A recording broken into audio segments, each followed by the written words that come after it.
Okay, so today we're going to take a look at applications for logs and exponents, and a few of the common things you'll see. So to start with, we're going to take a look at scales. Two tasks. One is going to be to compare values on a log scale. Another is going to be to find values on the log scale. So let me show you, for example, our first one. Probably the most common one that you've heard of is the Richter Scale. The value you hear, for example, if they were to say Vancouver had a 9.0 on the Richter scale, and maybe Los Angeles had an 8.0, then even though it's only to you, it's only 1 unit difference, their number's in base 10.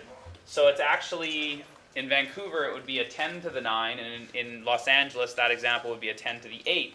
So it would be 10 times worse. So for example, like I was in Disneyland when I was a kid, and my parents told me there was like a 4-point-something earthquake. So let's just say it was like a 4.5, like the building shook a little. And there was one in Seattle not too long ago that was, I think it was about a 6.6 or something. So we'll call it a 6.5 just to make sure that they're, easy to do the math.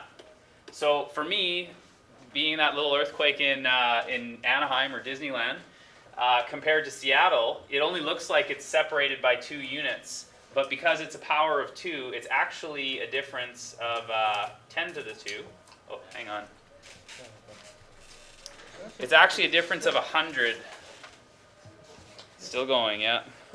Okay, there we go. So it's actually going to be 10 to the 2, which is 100 times stronger. So 100 times worse for the earthquake that was, shook the room a little bit. It kind of felt like a train drove by the room. It was just like a rumble.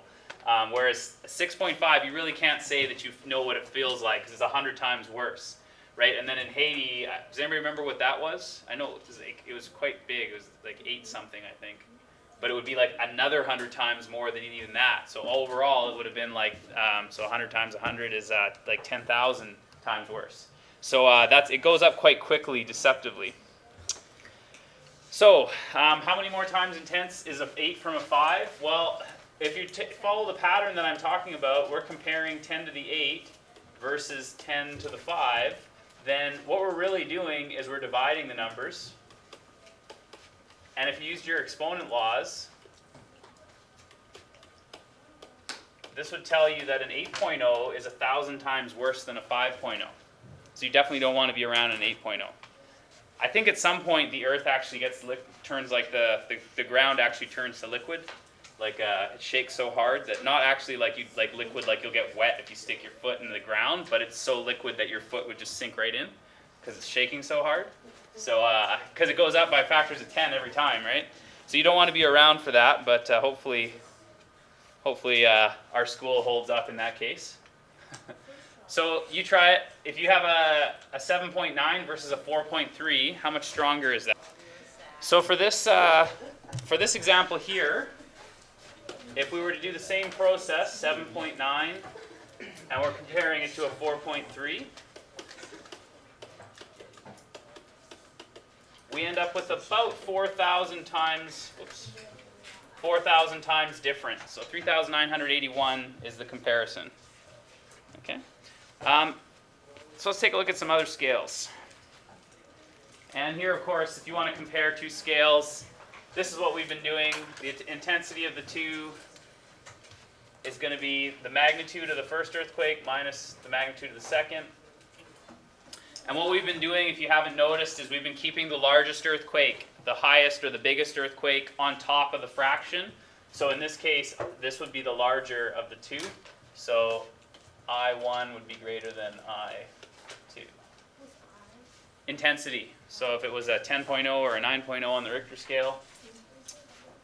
So we should also be able to work backwards. For example, an earthquake measures 7.5, has an aftershock 275 times less intense. What is the magnitude of the aftershock on the Richter scale? So what we have to figure out here is we've got to put the pieces back together. And usually, the way we're going to be doing it, can't think of an instance we won't, is we will put the bigger number on top. So that means I have some earthquake that I don't know the magnitude, and some earthquake which had a 7.5. So which one goes on top? 7.5 is more intense, so 10 to the 7.5 over 10 to the x equals 275. Yeah, so we're going to use some logs to find the number. So once we rearrange this, what I'm going to get is it's going to say 10 to the 7.5 over 275 is 10 to the x. And if I'm looking for an exponent, that means I need a logarithm to solve it for me. So if I rearrange this, this is the log in base 10 of 10 to the 7.5 divided by 275 equals x. So I've rewritten this expression in exponential form, from exponential to logarithmic form. So if we put that in the calculator, it should tell us what the other earthquake was.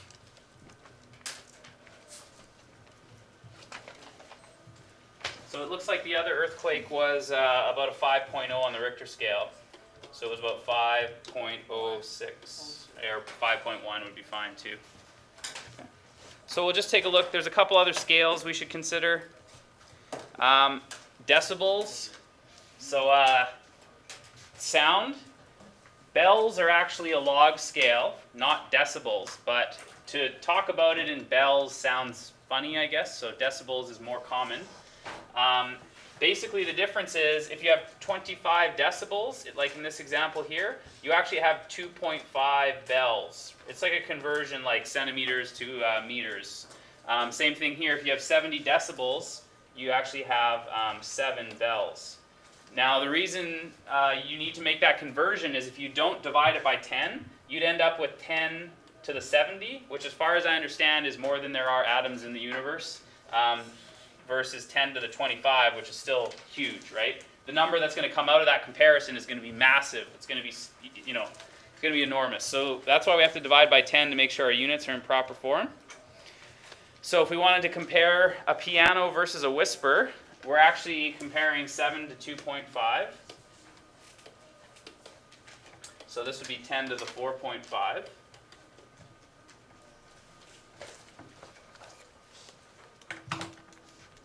Which is 31,600. Say 23. So a piano is quite a bit louder than a whisper, but I probably didn't need to tell you that. I guess I would say if 31,000 sounds like, I think this information is fairly accurate, but if you had to compare it, right, a whisper you can't hear unless you're basically within an inch or two of a person. That's whispering.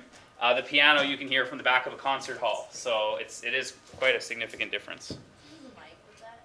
Pardon me? In the concert hall? I don't know. I'm not sure. If you had maybe a microphone would even boost it more, but okay. So here's the difference. If you're going to work the same formula, just don't forget to divide by 10 if you're using decibels.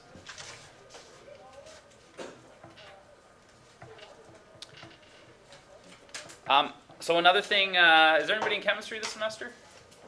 Oh, I can tell by the sad looks on your face. The pH scale in chemistry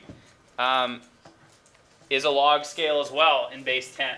So we don't actually put do we put a 0? Well, it doesn't actually touch 0, I believe, but we usually bound it between 0 and 14. I think you can get things that go over 14 if you're really, really extreme. But basically, it's rare, so that's why it sort of goes between these two values.